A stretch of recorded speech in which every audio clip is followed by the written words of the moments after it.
and so on. First, I must say I'm slightly surprised. I feel like dreaming. Like I was accused of oversimplification, and I was then presented a view which I think then must be complex of a world dominated by American imperialism, where we don't even have true democracy, but it's monopoly capital, persons don't matter. Well, if this is complex view, then I plead guilty. I'm extremely simplifying.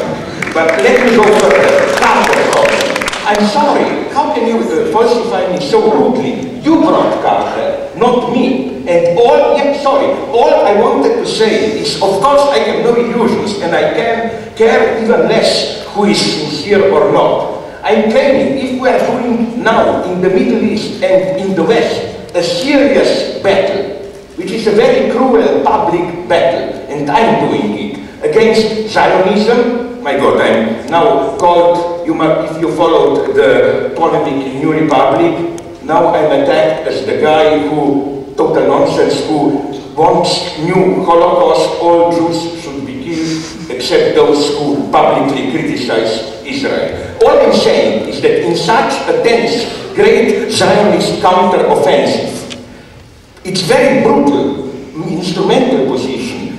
Don't underestimate, that's all I'm saying, in political public battle, the importance of being able to, why not, we should also manipulate figures like Carter, that you say, you see, and I agree totally with your assessment of Camp David agreements. You see, even that person has now publicly to admit that Israeli politics is apartheid and so on and so on. Maybe you underestimate the importance of this. But let me go on. What I feel so strange is that all of a sudden I was the bad guy proposing some ridiculous image that China will be even worse than the United States, all the same, and so on and so on. And then you, Samir, you made this big withdrawal. Aha, it's not capitalist, it's anti-capitalist, it's potentially. My God, that's what I was saying. It's potentially anti-capitalist, yes, but if you say potentially anti-capitalist, it means potentially also something else. And what you, David, said, I wonder if other people listen to you. Because you said, and strangely, David at the table here applauded you, you said exactly the same. We have this situation of an obvious, authentic, democratic, popular awakening. I've written about it, which I totally agree, cannot be reduced to, they are not Fukuyamaists.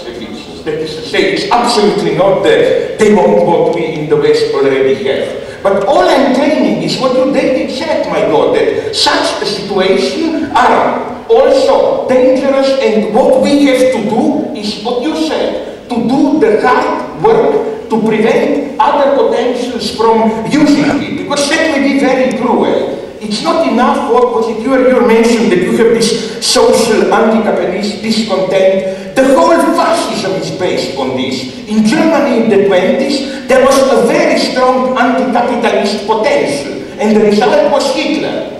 And here I have problems.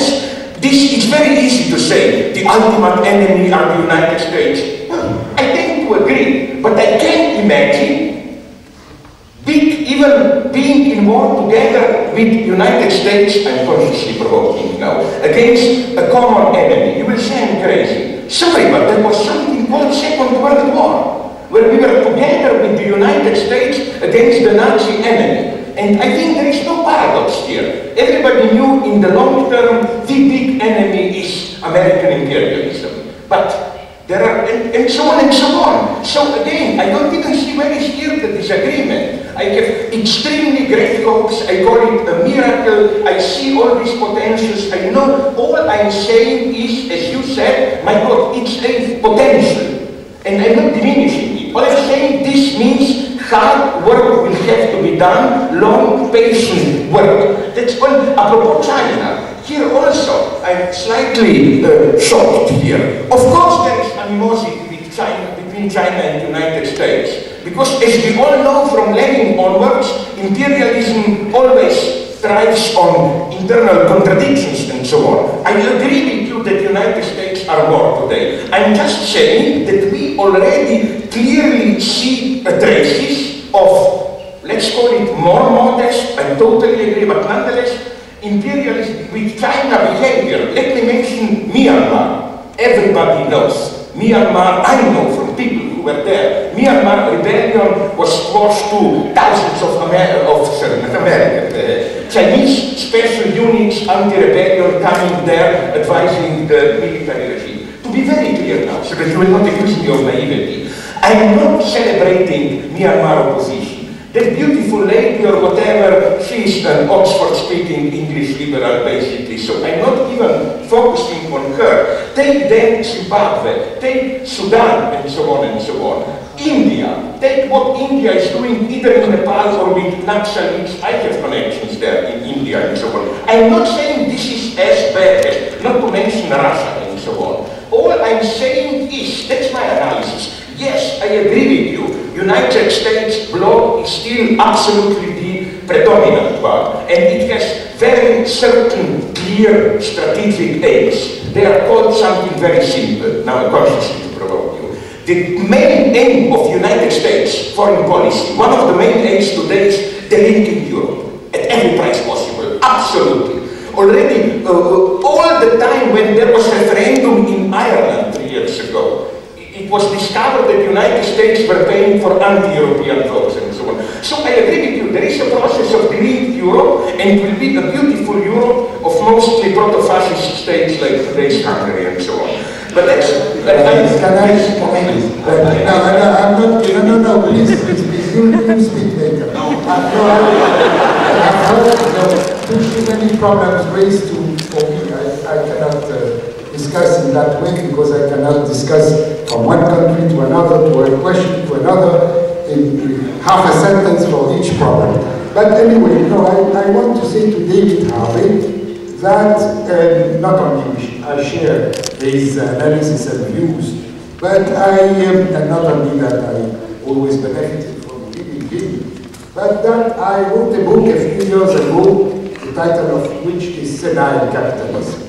That is, I analyzed this present state, right or wrong, but I submitted the reading the present state of generalized monopoly capital, globalized and financialized, it's a long sentence to describe this system as, I wouldn't say the last stage of course, but as really a stage of senile, obsolete system, which will not die by itself, but create, well, we come back to Rosa Luxemburg, socialism or barbarism more and more.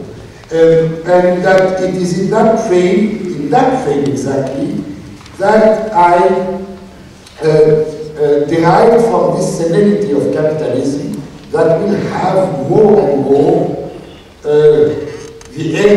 the area of storms, la zone des tempêtes, the South, Asia, Africa, and Latin America, where capitalism, really existing capitalism, at that stage, cannot be stabilized, and therefore produces necessarily gigantic revolts.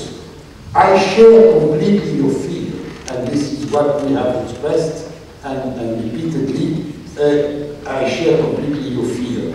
Those revolts are potentially, only potentially, a revolutionary advances towards socialism on a long road.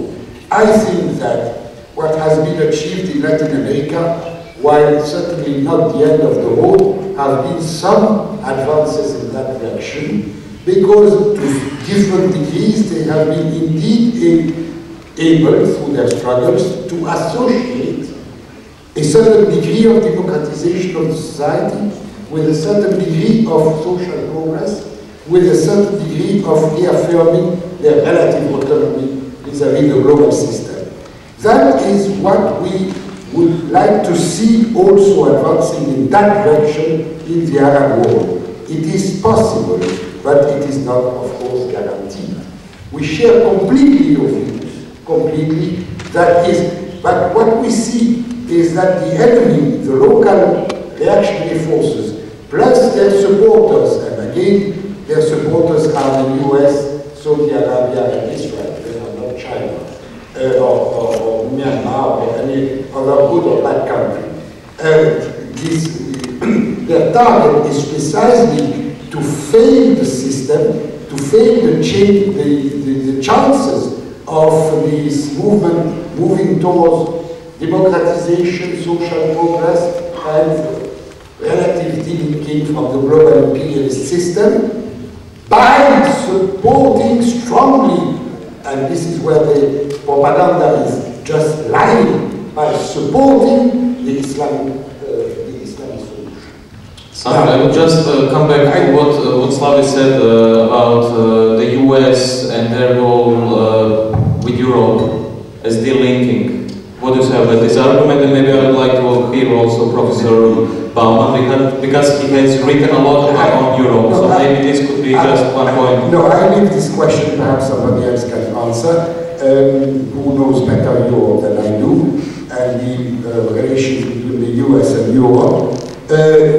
But I would like to add something. You see, we should read history, we should read events, I mean, with having in our back a longer reading of history. In the case of Egypt, because that relates to what Bauman said, in the case of Egypt, we had a long first wave of half a century, from 1920 to 1970, to the death of Nasser, of uprising movement, precisely with the three same targets, but in the language and with the challenges of the time, of democracy, of social progress, not socialism, and of national independence. Now, Nasserism came as the last chapter of that 50th period of, no, it is not the Nasserian ideology that they started the revolution. It was zero before that, there was nothing, it was the last chapter. The last chapter can be read as the crowning,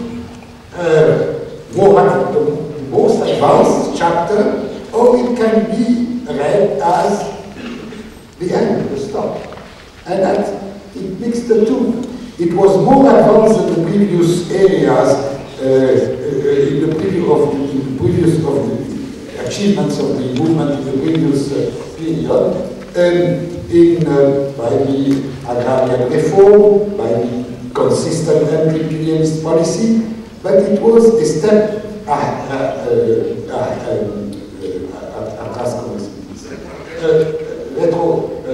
retrograding on the issue of democracy. And it created a vacuum by suppressing the two major forces occupying the scene in Egypt at that time, which were the communists and the bourgeois liberal. To a certain extent, democratic even, possibly. By suppressing them, he created vacuum, and since probably politics hate vacuum like nature, it was Islam which occupied the terrain. And therefore, he bears a big responsibility. But that doesn't mean that the responsibility of the imperialism is not there.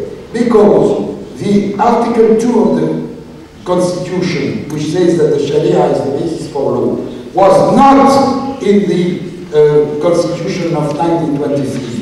It was not in the Constitution of Nasser. It was introduced by Sadat with the applause of the US government and president of that time. I don't remember who he was. But anyway, that means we should read it. Then after, precisely, the conjunctions of the internal limits and contradiction of any system, on the one hand, and the permanent attack, including military attack through Israel, of course, has created this long, also period of 40 years of decline. And we are at the beginning of a second wave. We should see that this second wave, there is absolutely no guarantee, and we can be defeated. We can be defeated. The choice of imperialism and Satan of Mr. Obama is to put a theocratic dictatorship in Egypt. This is what he wants. And the blah blah of democracy and so on, that doesn't mean that I'm not saying that the US society has no democracy, is a theocratic dictatorship, but their strategic target for Egypt is a theocratic dictatorship. It's not democracy.